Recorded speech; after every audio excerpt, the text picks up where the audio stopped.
आज का हम लोग का टॉपिक होगा दर्पण।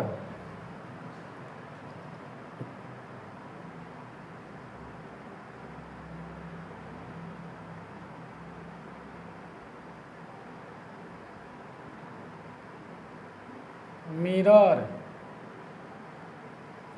हम लोग पीछे वाले क्लास में पढ़े थे प्रकाश के परावर्तन, परावर्तन के गुण, फिर उसमें पारदर्शी और अपारदर्शी, जिसमें हम बताए थे परावर्तक सतह। अब उसी परावर्तक सतह में दर्पण आपको पढ़ना है, यानी कि वह चिकनी और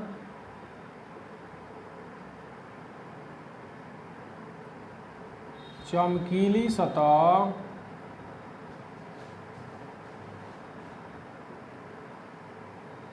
जो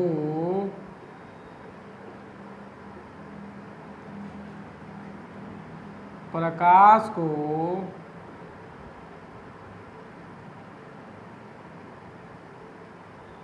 नियमित रूप से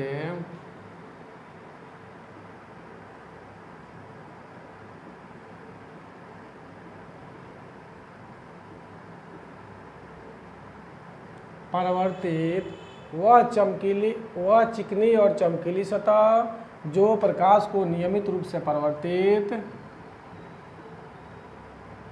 करता है,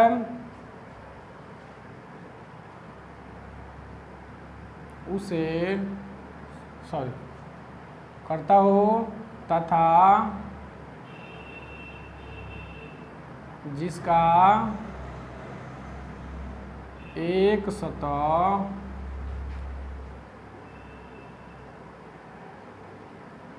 रजतित, अर्थात समझ लीजिएगा पेंट, रजतित हो, उसे दर्पण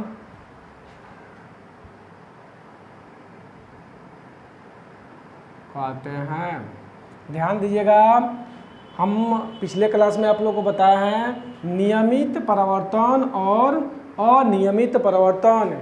नियमित परावर्तन जब होता है तभी उसको हम दर्पण में लेंगे।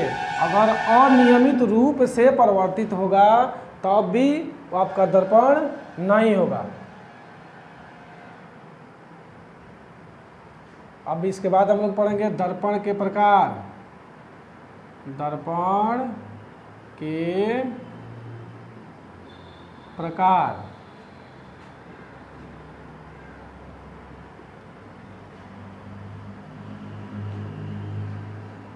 यह हुआ आपका दर्पण।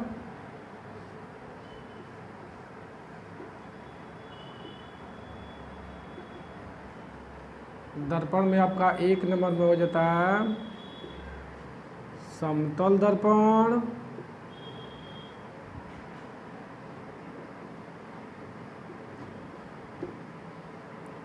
गोलीय दर्पण,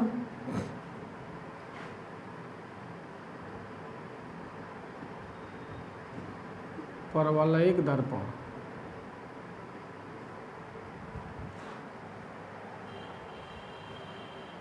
दर्पण का 3 प्रकार हुआ, समतल दर्पण, गोलीय दर्पण, परवलयिक दर्पण। अब इसमें से सबसे पहला हम लोग को पढ़ना है समतल दर्पण। समतल दर्पण, प्लेन मिरर। प्लेन मिरर में ध्यान रखना है कि वैसा परावर्तक सतह जो समतल होता है, अगर प्लेन बराबर होगा और प्रकाश को नियमित रूप से परावर्तित करेगा तो उस सतह को हम समतल दर्पण कहते हैं। वैसा दर्पण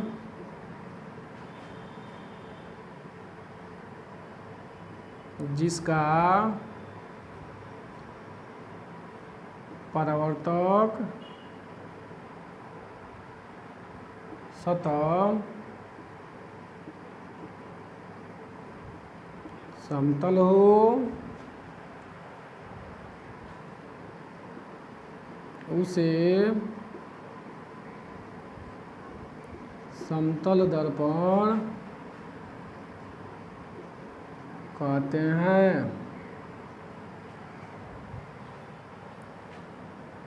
दर्पण आपको समझना हो, समतल प्लेन बनाइए और इसको रंजित कर दीजिए, यानी कि आपका एक तरफ पेंट अवश्य होगा। यही हो जाएगा आपका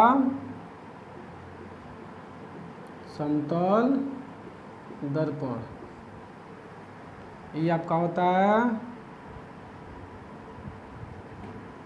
परावर्तक सतह।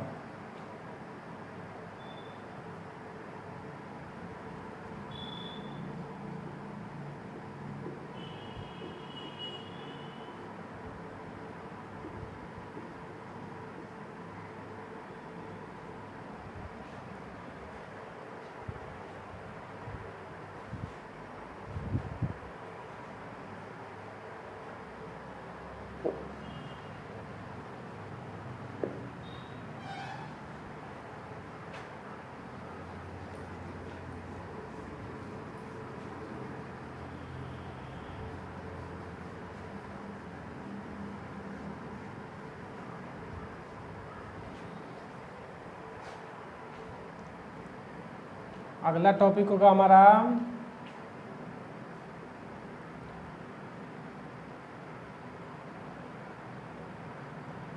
समतल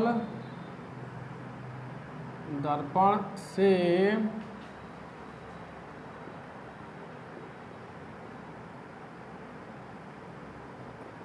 प्रकाश का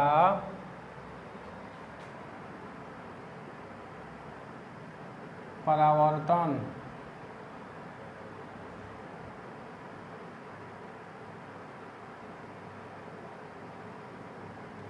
अभी हम समतल दर्पण बनाए थे, अब समतल दर्पण पर प्रकाश का परावर्तन कैसे होता है इसको हम लोग को देखना है।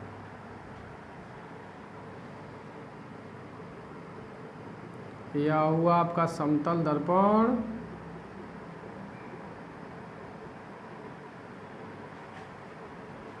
नाम इसका कुछ दे दीजिए, ए बी, सॉरी कुछ दूसरा कर दीजिए, एम और एन, एम डैश। यह आपका हो जाएगा परावर्तक सतह। मान लीजिए कि आपका प्रकाश यहाँ से आ रहा है और यहाँ से टकराने के बाद वापस लौट जा रहा है। बीच में आपका एक ठो काल्पनिक रेखा होता है जिसको हम बोलते हैं अभिलंब। यहाँ से आपका रेखा आ गया, इसका नाम दे दीजिए ए, यहाँ रख दीजिए ओ, ये हो जाएगा आपका बी, इसका नाम दे दीजिए एन।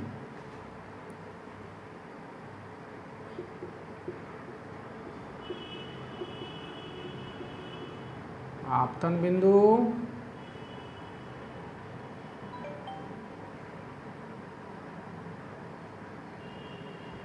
इस किरण का नाम हो जाता है आपतित किरण।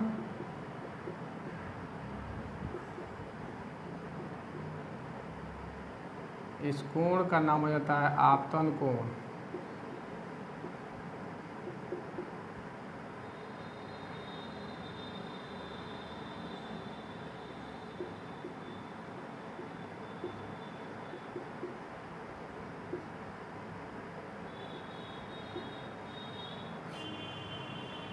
किरण का नाम है आपतित किरण, आपतन कोण। इस किरण का नाम हो जाएगा परावर्तित किरण, इस कोण का नाम हो जाएगा परावर्तन कोण।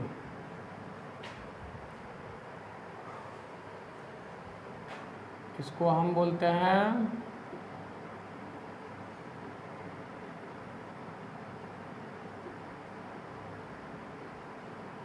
अभिलंब। अब ध्यान देने वाला बात है हम आपको बताएं समतल दर्पण से प्रकाश का परावर्तन। यहाँ आपका हुआ समतल दर्पण, प्रकाश जब भी आपतित होगा तो दर्पण से टकराकर फिर परावर्तित होगा। परावर्तित और अपवर्तित जो किरण होगा इसके बीच में है काल्पनिक रेखा होता है जिसको हम बोलते हैं अभिलंब। इसके बीच का कोण आपतन कोण, फिर इसके बीच का कोण परावर्तन कोण, जो लाइन बनाए उसको हम कहते हैं अभिलंब। अब ध्यान रखने वाला बात यह है कि इस समतल दर्पण से जो परिवर्तन हुआ इसमें कुछ ऐसा शब्द आया है जिसको हम लोग आगे जानेंगे। सबसे पहला आपतन बिंदु, यहाँ पर आपका परावर्तित किरण, यहाँ पर क्या है अपवर्तन कोण, परावर्तन कोण, फिर यहाँ पर अभिलंब, आपतन कोण और आपतित किरण। परावर्तक सतह जो है हम लोग पहले पढ़ चुके हैं। अब इस सब के बारे में बारी बारी से हम लोग देखेंगे।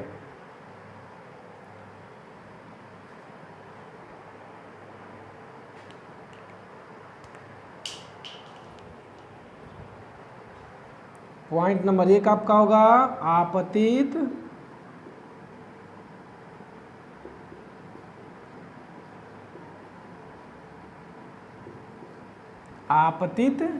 किरण।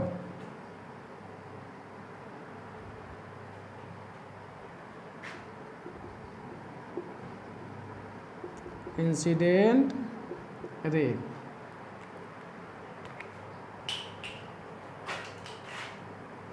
यहाँ पर ध्यान देने वाला बात है कि जो भी किरण आपका दर्पण पर आता है इसी किरण को हम आपतित किरण कहते हैं। मतलब वैसा किरण जो दर्पण पर आकर पड़ रहा है वह आपका हो जाता है आपतित किरण। हम लिखेंगे दर्पण की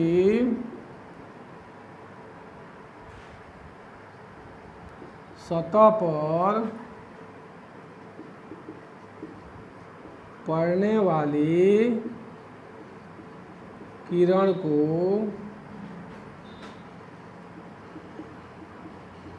आपतित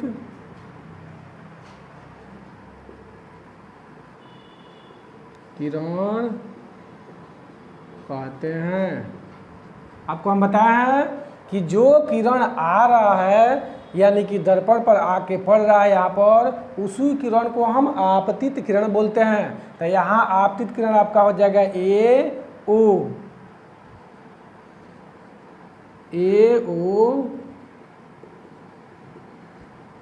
आपतित किरण है।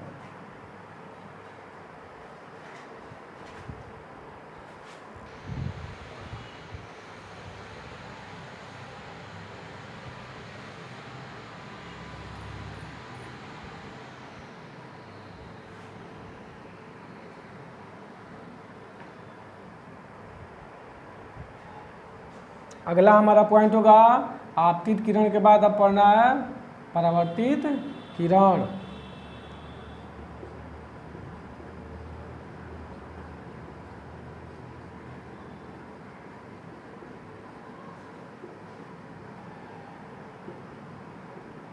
Reflected ray.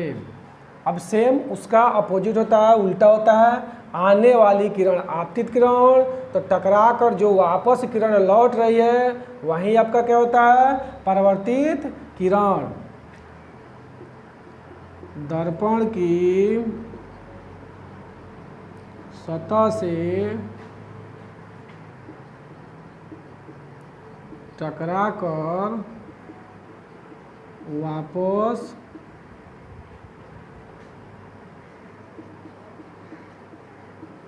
लौटने वाली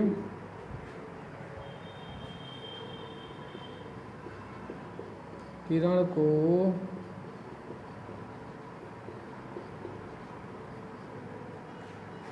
परावर्तित किरण कहते हैं। यहाँ आपका परावर्तित किरण हो जाएगा O2B, यानी कि हम एग्जाम्पल में लिख सकते हैं OB परावर्तित किरण है।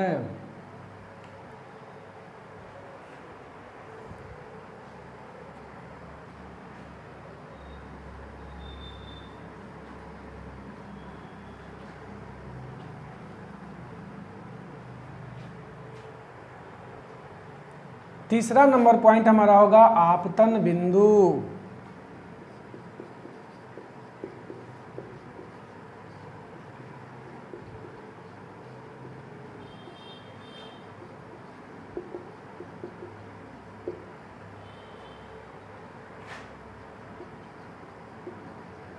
Point of incidence.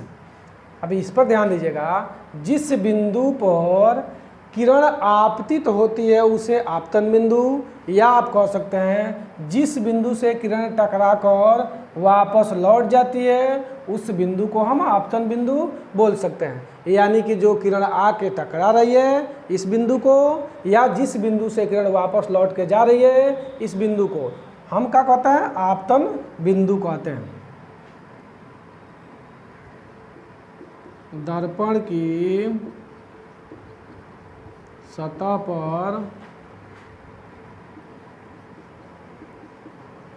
वह बिंदु जहाँ पर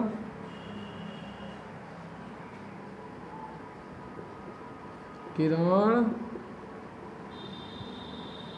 आपतित होती है उसे उस बिंदु को आपतन बिंदु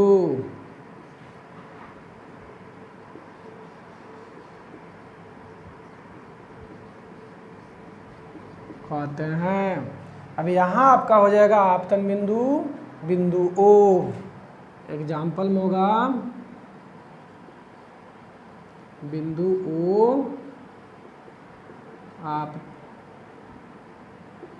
आपतन बिंदु है।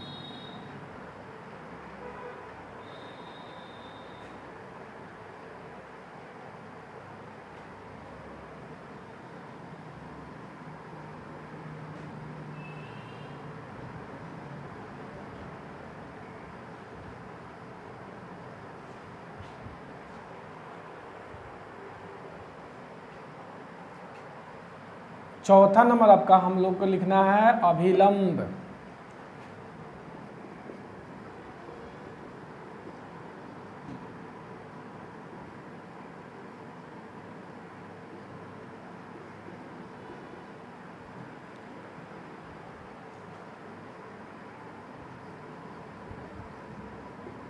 नॉर्मल।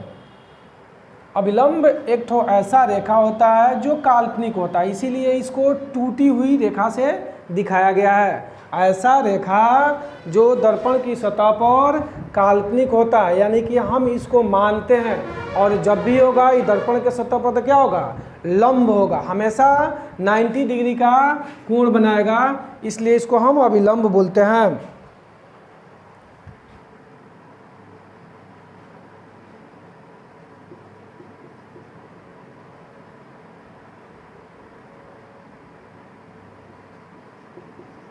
आपतन बिंदु पर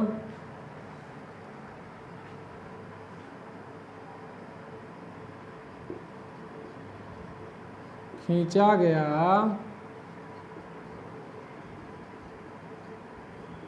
काल्पनिक रेखा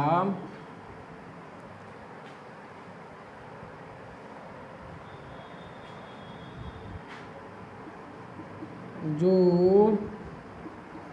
लंब होता है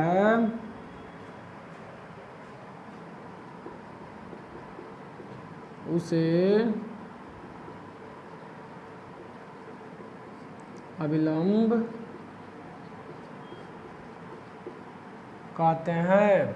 आपतन बिंदु पर खींचा गया काल्पनिक रेखा जो लंब होता है उसे अभिलंब कहते हैं। हम आपको अभी बताए हैं कि जब भी ये रेखा होगा एकदम खड़ा होगा, मतलब 90 डिग्री का कोण बनाएगा आपको परावर्तक सतह के साथ, यहाँ जो बनाएगा 90 डिग्री का कोण, इसलिए इसको हम क्या कहेंगे, अभिलंब नाम दिया जाता है। यानी कि हम इसका अगर नाम दें तो यहाँ O से लेके N तक आपका क्या है, अभिलंब है। ON अभिलंब है।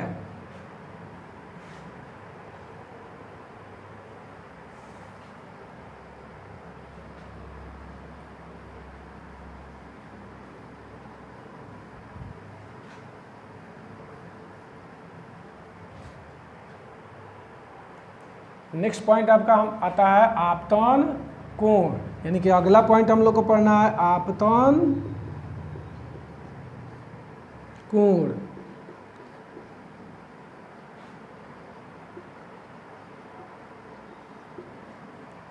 Angle of incidence. इस एंगल पर खूब अच्छा से ध्यान दीजिएगा। हमारे एग्जाम में क्वेश्चन हमेशा आता है कि आपतन कोण कहते हैं, और आपका ऑप्शन में रहता है 4 ठो ऑप्शन दिया रहेगा, उसमें से एक तो चुनना होता है। तो ध्यान दीजिएगा, जब भी आपतन कोण होगा वो आपतित किरण और अभिलंब के बीच का कोण होगा। एग्जाम में आपसे पूछ दिया जाता है कि परावर्तक सतह और आपतित किरण के बीच का कोण, यानी कि यहाँ से लेके यहाँ तक का जो कोण है, कहता है कि यही आपका आपतन कोण है, तो ये आपका गलत हो जाएगा। चूंकि कभी भी परावर्तक सतह आपको नहीं लेना है, जब भी लेना है आपतित किरण और अभिलंब, आपतित किरण और अभिलंब के बीच का जो कोण होगा उसे हम क्या बोलते हैं, आपतन कोण। तो इसको खूब ध्यान से देखकर उसके बाद ऑप्शन में आपको रंगना है या टिक करना है कि हमारा क्या होता है। यहाँ लिखना है आपतित किरण और अभिलंब के बीच के कोण को आपतन कोण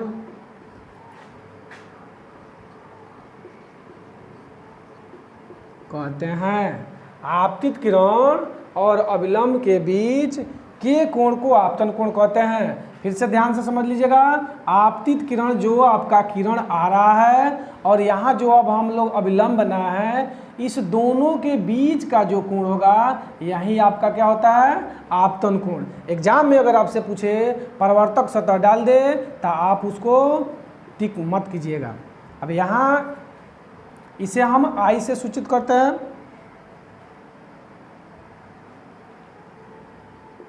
इसे आई से सूचित किया जाता है। यानी कि इसमें देखिए तो आपका ए ओ और एन का बीच का जो कोण बन रहा है यहाँ पर, इसी को हम आपतन कोण कहेंगे। तो आपका एग्जाम्पल हो जाएगा कोण ए ओ एन इक्वल टू कोण आई। आई कहाँ से आया, तो हम इसे आई से सूचित करते हैं, तो इस कोण को हम आई भी बोल सकते हैं, ए ओ एन, या इसका नाम दीजिए तो कोण आई। आपतन कोण है।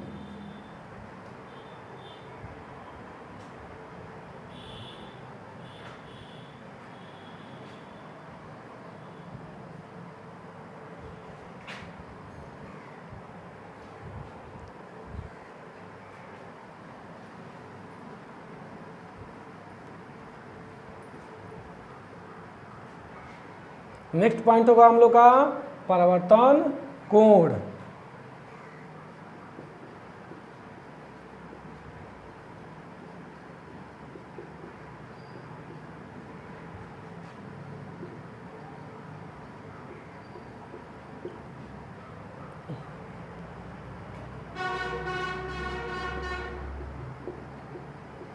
Angle of reflection.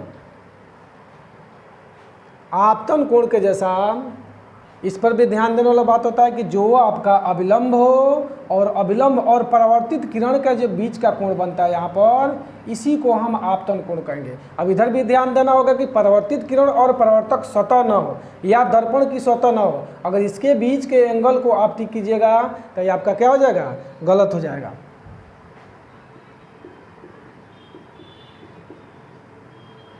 परावर्तित किरण और अभिलंब के बीच के कोण को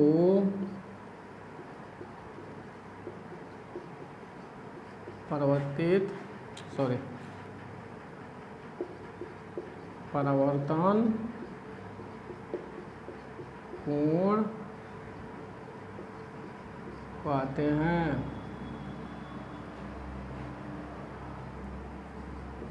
इसे R से सूचित किया जाता है। यहाँ पर आपका परावर्तित किरण हो जाएगा BON। हम इसको लिखेंगे कोण BON, या इसका फिर नाम दिया गया है R, परावर्तन कोण है।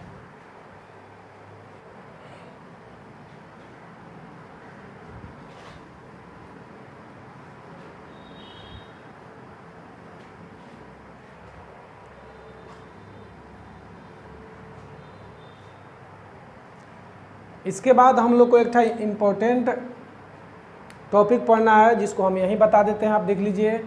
इसी से होता है प्रकाश के परावर्तन के कुछ नियम, जो हम यहाँ पर पहले पॉइंट डाल देते हैं, उसके बाद आपको बताते हैं। प्रकाश के परावर्तन के नियम। प्रकाश के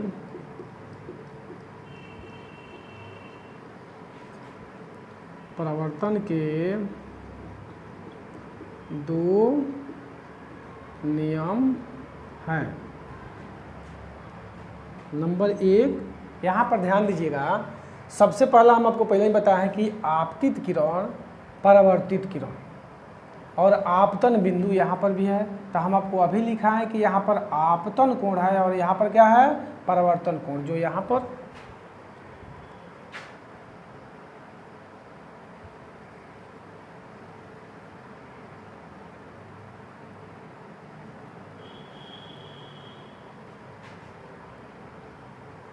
ध्यान दीजिएगा। आपका यहाँ पर है परावर्तन कोण और यहाँ पर क्या है, आपतन कोण। इसको हम लिखा है I से डिनोट करते हैं, इसको क्या चीज़ से, R से। अब देखिएगा ये दोनों जब भी होता है प्रकाश के नियम में, ये हमेशा क्या होता है, बराबर होता है। नंबर 1। नंबर दूसरा होता है आपतित किरण जो है आपका, फिर परावर्तित किरण और आपतन बिंदु पर जो अविलंब डाला गया है, तीनों एक ही तरफ है, मतलब एक साइड में है, जिसको हम बोलते हैं एक तल में है। जो भी आया वो इस पार नहीं आया, जो भी है वो कहाँ है, ऊपर है। तो ये आपका नंबर 2, 2 ठो नियम प्रकाश के परिवर्तन के। नंबर 1 में लिखेंगे हम लोग आपतन कोण, आपतित किरण।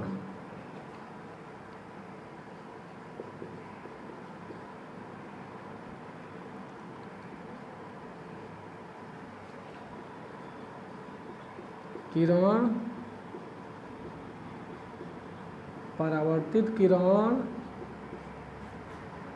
तथा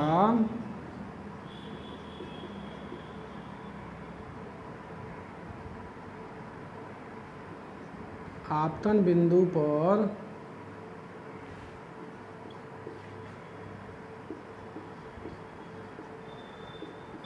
डाला गया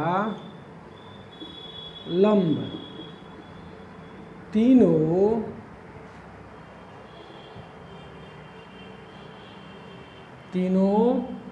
एक ही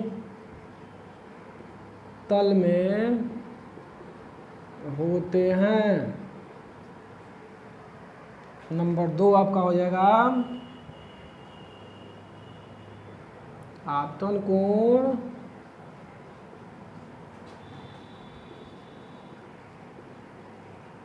परावर्तन कोण के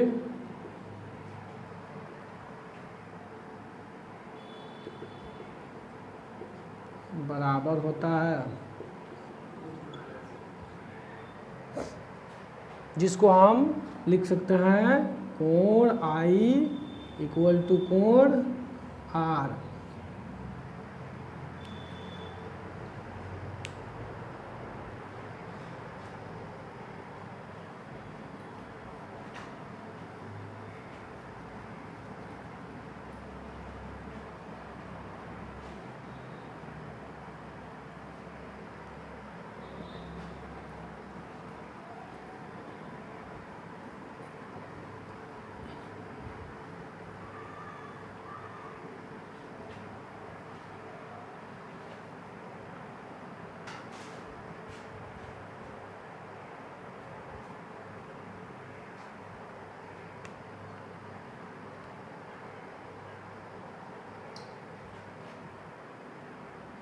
अब हम लोग को पढ़ना है वस्तु।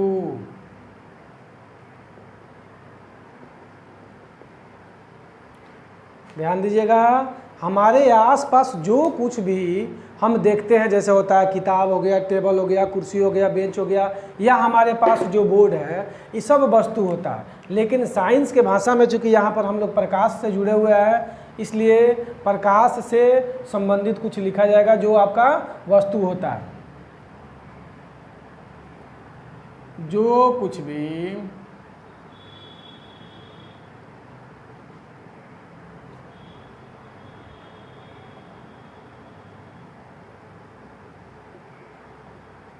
प्रकाश को स्वयं या उसके माध्यम से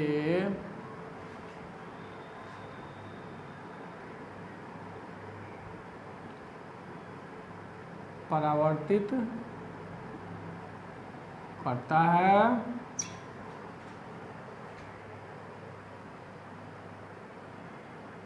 उसे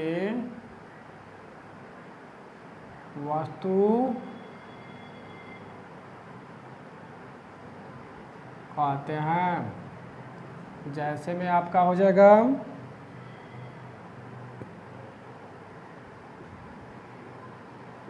किताब, टेबल,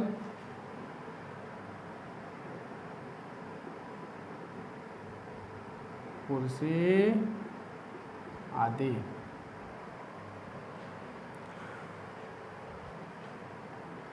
अगला हमारा हो जाएगा प्रतिबिंब, या इसका नाम दे दे तो हम छवि।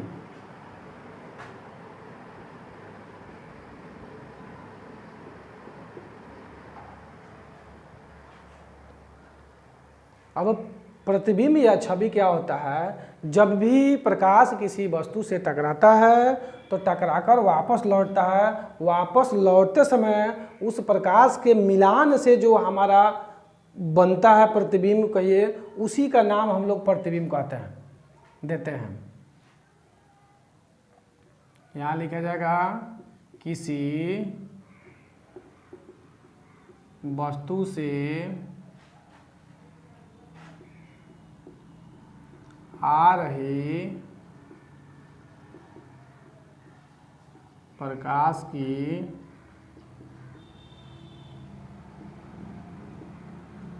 किरणें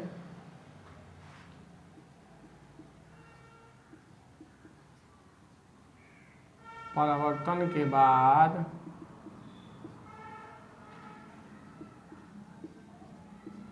जिस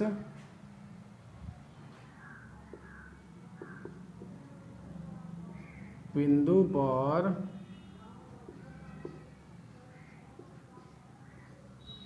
मिलती है या मिलती हुई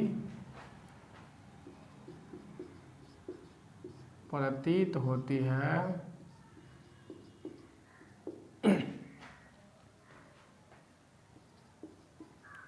उस बिंदु को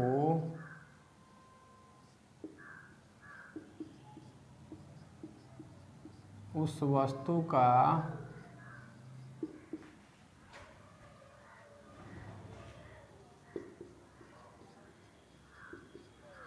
प्रतिबिंब कहते हैं।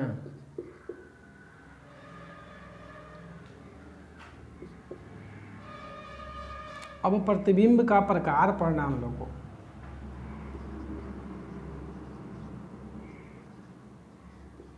प्रतिबिंब के प्रकार, प्रतिबिंब दो प्रकार के होते हैं। नंबर 1 आपका हो जाएगा वास्तविक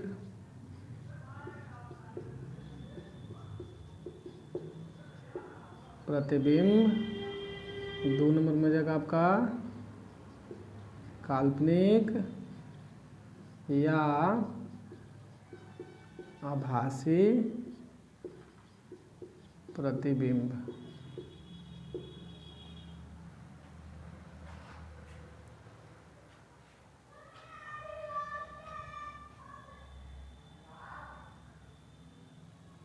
अब पहला आपका पॉइंट होगा वास्तविक प्रतिबिंब। वास्तविक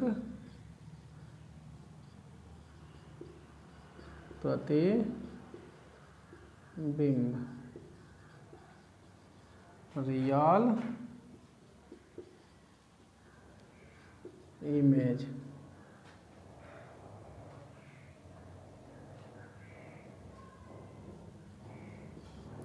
किसी वस्तु से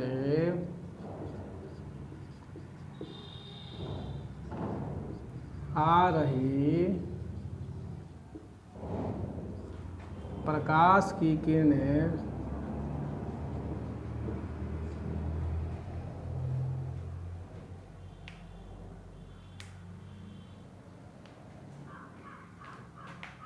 किसी वस्तु से आ रही प्रकाश की किरणें परावर्तन के बाद जिस बिंदु पर मिलती है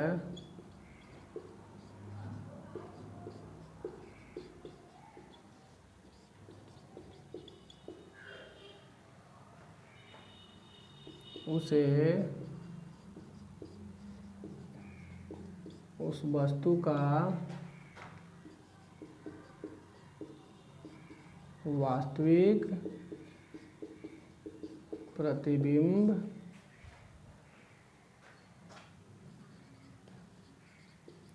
कहते हैं।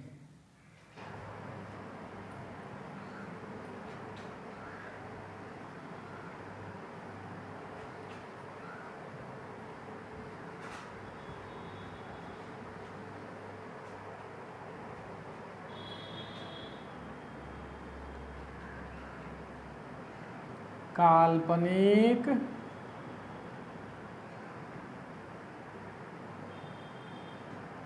या आभासी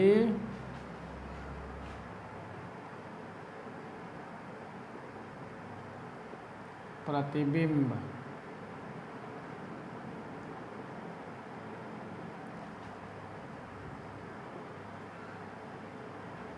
वर्चुअल इमेज।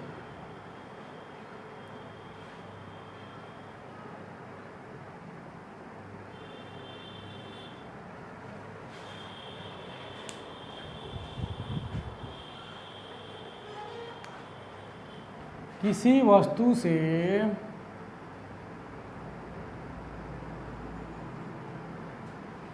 आ रही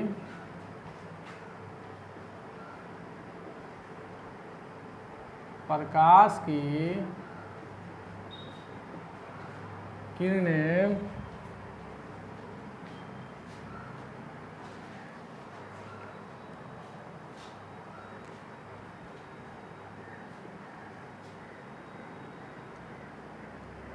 परावर्तन के बाद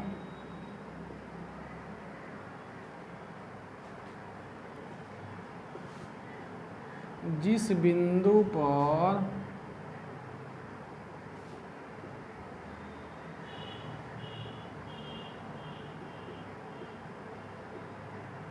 मिलती हुई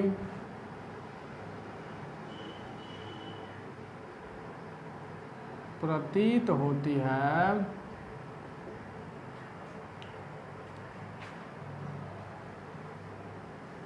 उसे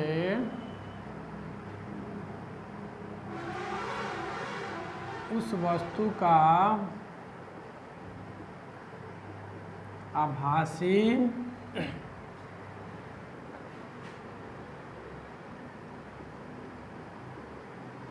प्रतिबिंब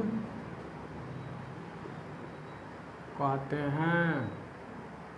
यहाँ ध्यान देने वाला बात है कि इसमें हम आपको लिखा है मिलती है। मिलती है का मतलब जाके जो प्रकाश होगा एक जगह कहीं मिल जाएगा, ठीक। लेकिन इसमें लिखा है आपको मिलती हुई प्रतीत होती है, मतलब ऐसा है कि आपका जाके प्रकाश खुद नहीं मिलेगा बल्कि उसको मिलाना पड़ेगा। मिलाने के बाद जहाँ कटने वाला बिंदु होता है वहीं आपका काल्पनिक माना जाता है, मतलब उसके बारे में हम कल्पना कर रहे हैं, ना कि वह वास्तविक रूप से हो रहा है। तो इस तरह का जो होगा जिसको हम मिलाएंगे और प्रतीत होगा ना कि वास्तविक होता है, उस तरह का प्रतिबिंब जो बनेगा उसको हम काल्पनिक प्रतिबिंब कहेंगे। और जो जाकर खुद कटेगा उसको हम क्या कहेंगे, वास्तविक प्रतिबिंब कहेंगे, जिसे हम आगे पढ़ेंगे।